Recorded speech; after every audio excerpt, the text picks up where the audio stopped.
Today I want to share an interesting topic. I don't know whether it's a topic or a story, but it's something that I've told in many platforms, but in different ways. For those who have been reading the Life in GIS blog, I think I've been doing a lot of writing and also referring back to where my journey started. And of course, if you've been an avid reader or a follower on my different videos or different socials, you've known that this one I've mentioned it a lot, or in just bits. So let me share the story.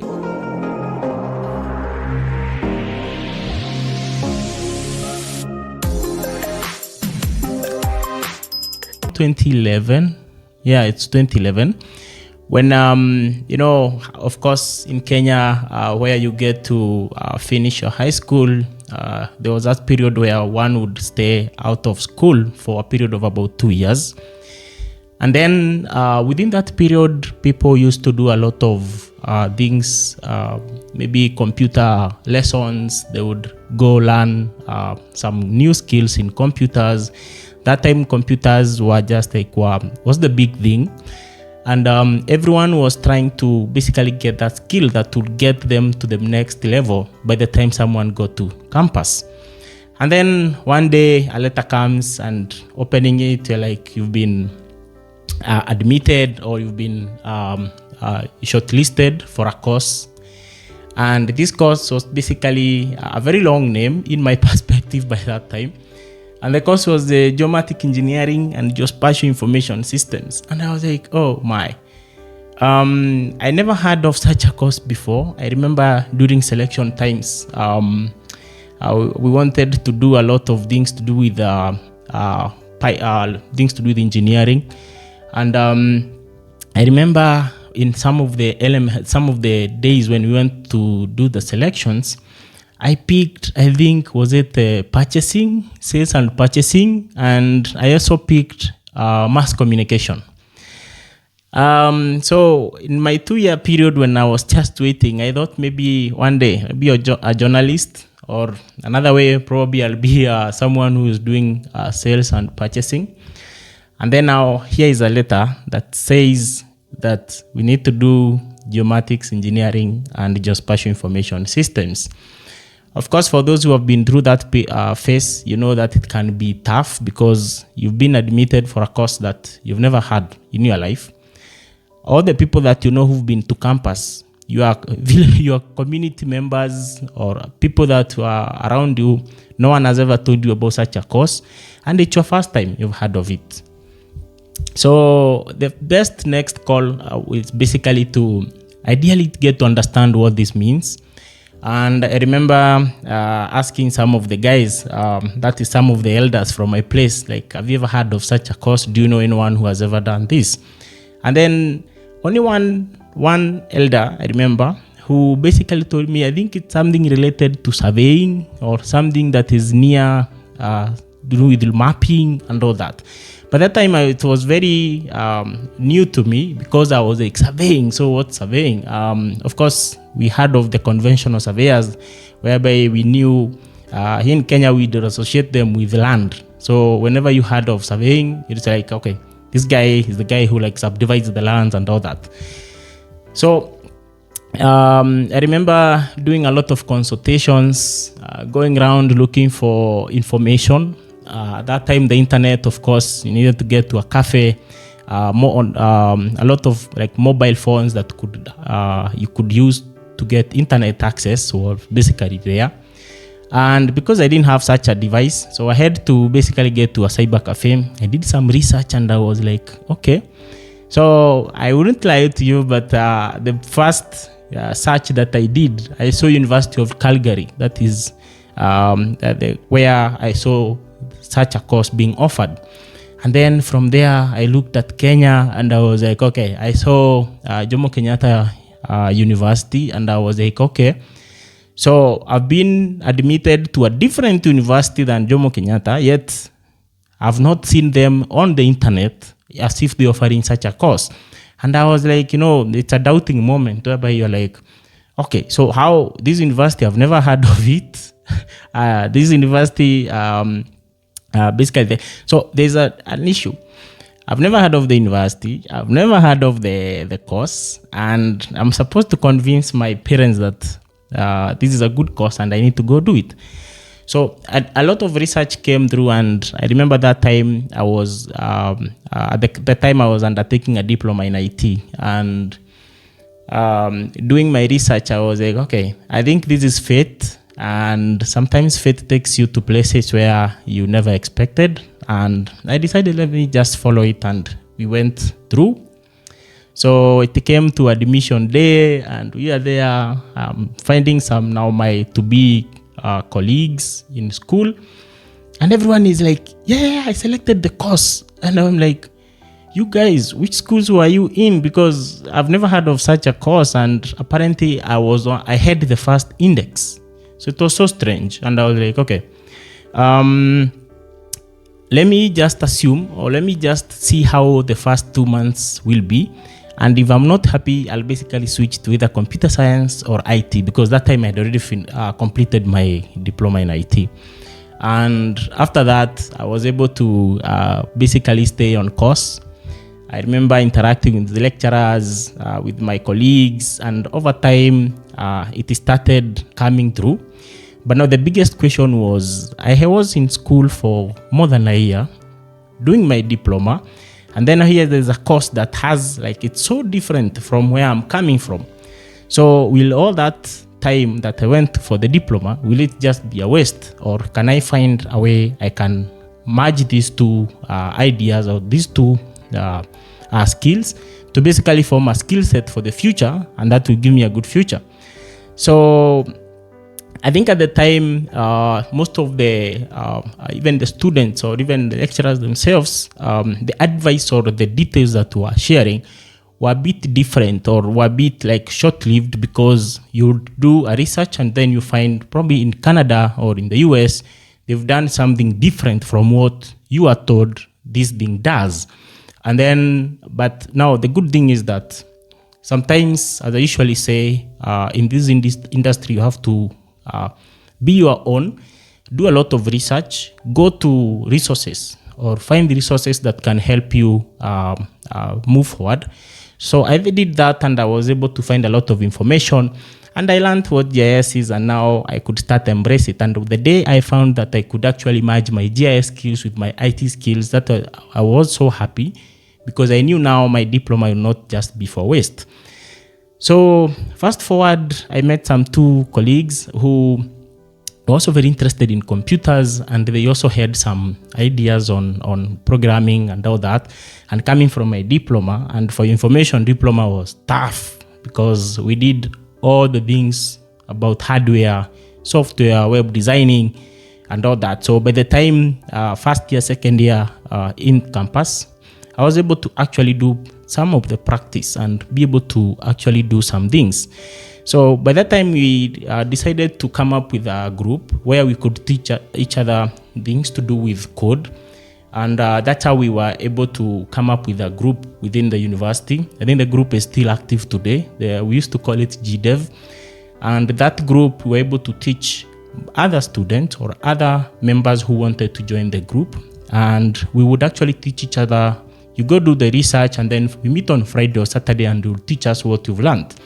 And that's how we were able to actually do a lot. And I remember by the time we were getting to that year, fourth year in campus, we were able to apply for a grant. And this grant was by USAID and NASA, and it was being handled or managed by RCMRD. And that's where, once we got the grant, we were able to do some projects. And that's where the whole idea of GIS development came about. Because at that time, we had some little knowledge on what GIS would be and how we would develop solutions that would change the world. And at that time, we wrote, the three of us, we wrote the proposal. And then there was that caveat whereby we couldn't execute the project or the grant as students. So we had to be attached to the university. And by university, it ideally means that we had to get the department involved. So we brought in the department, that is the lecturers, and we were able to do the grant. And that's how I was able to get into my, out of the country. I boarded my first flight during that grant. And I think those are some of the moments where you find that you found future, or you found hope in the future, into a career that you've been actually wondering what it is all about. So with those moments, I think the grant gave the opportunity to basically actually look ahead and be able to know that you can actually develop solutions, you can develop products, and these products have actual use, which you can actually charge some time or some money for it. And that is how we're able to actually get into the sector and become a consultant. So over time, to date, some of the things that we did in that grant program, usually actually do them as projects, because we did something about land administration domain model, and our specific case was about Africa. So, Africa and its own land issues, the land tenure issues and all that, we were able to come up with a system or a prototype that would basically actually land our first gig or our first job immediately after the exams and the final year in campus. So we got the Ministry of Lands, where we did the prototype, and we were able to actually execute that. We showcased how open source tools could actually be used to develop solutions that are actually working, and solutions that can actually help or have a specific use case that is actually needed in society. So the reason I started giving these stories because, of course, sometimes we do not come from the point of a lot of hope or a lot of future, but then over time we have to create these ourselves and be go-getters, and we'll be able to actually reach those horizons. So today, when I look at some of the young GIS guys who are coming along, I usually tell them that, first of all, make sure that you get a skill that you can actually be your own guide or your own employee. So because essentially, as you say, we are living in a situation, all right, in countries whereby maybe there are so many challenges that are coming along. And of course, GIS 10 years ago is not as today. Of course, today there are so many people who have come into the industry. There are so many other guys who have come from different sectors such as IT, computer science, environmental sciences, and have come to become GIS experts. So just going to campus, pursuing the degree or the undergrad, the bachelor's in GIS does not warrant you to have like a big or jobs immediately. Our time probably it was unique, or probably it was the differentiation factor that was there that made some of us maybe be able to get the market entry a bit faster. But today you can still do the same if you differentiate yourself on some skills, because of course at the end of the day, the amount of or the industry that you get into, you have to offer value, and that value is what makes you valuable within the sector or within the industry.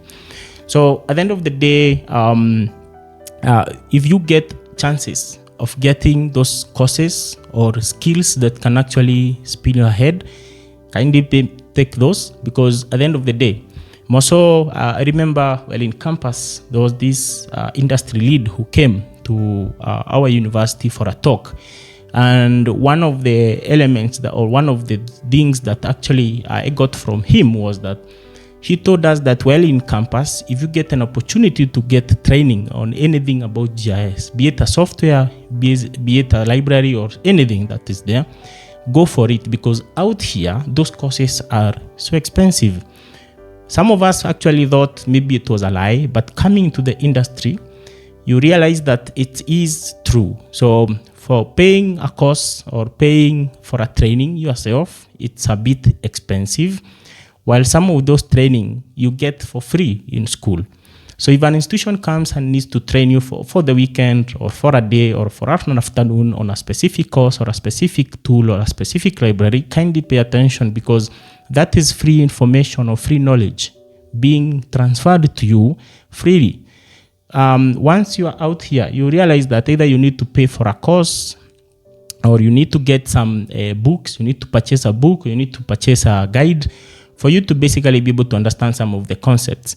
So this is just something that you can actually look into in the industry. There are some of the industry leaders whom you can emulate or whom you can actually follow, and they'll get you with those materials or those courses that you are looking for. Sometimes paying for a $30 or a $20 course would be the difference between you and the next goal or the next level. People underestimate the power of organized knowledge. Sometimes you might be looking for something, but the resources are scattered everywhere. Before you bring them together, time has moved, and probably the skill that you are trying to learn, it's already so diluted in a way that you probably skips you. But if you get something that is organized, probably into a course or into a guide or into a playlist, kindly go for that, because that is something, or someone took time and they organized the knowledge for you. So for you, it's just following and being able to execute. So at the end of the day, you have to look at what you really need. For me, the merge between IT and GIS really gave me an edge, because I could work with computers back in the day, and I would develop solutions, and those solutions are what I would use to get my entries to different organizations or different entities while working or after my campus. So today, if you get that opportunity, every day is a learning day. Learn those skills, get to acquaint yourself with what is going on, follow the trends, be able to look at the opportunities that are coming up, apply, look at the requirements, be able to gauge, am I to that level, or can I do this to get to that level? And at the end of the day, that will be your edge. So cheers, all the best.